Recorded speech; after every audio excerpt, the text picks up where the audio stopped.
Sinabi ng mga pinuno ng relihiyon sa gobernador na si Pilato na si Jesus ay mapanganib at nais na maging hari. Tinanong ni Pilato si Jesus, Totoo ba ito? "Ako ay hari."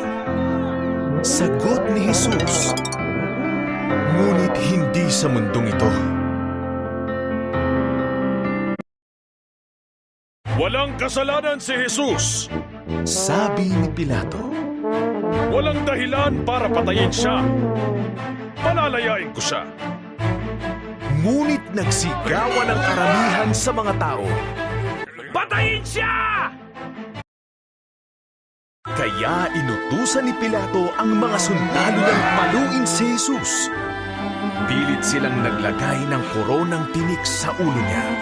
Pagkatapos ay ipinapasan ang kahoy na krus sa kanyang likod at pinaakyat siya sa burol.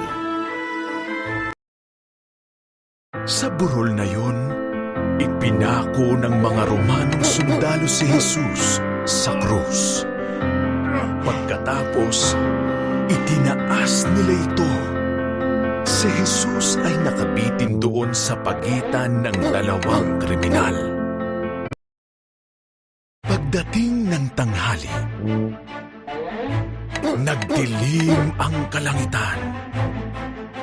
Umiyak ang mga kaibigan ni Jesus.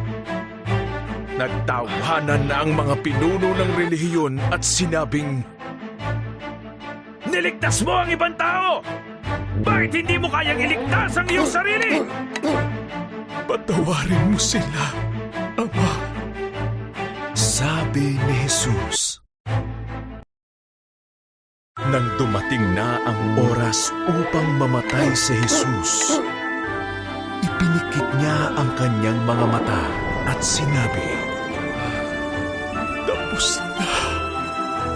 Natapos na niya kung ano ang kailangan niyang gawin dahil sa dakila niyang pagmamahal. Isa sa mga tagasunod ni Jesus, isang lalaking nagngangalang Jose, ang naglagay sa katawan ni Jesus sa bagong libingan. Inalis niya ang isang malaking batong nakatakip sa harap nito. Isang mahaba at malungkot na Biyernes ang natapos.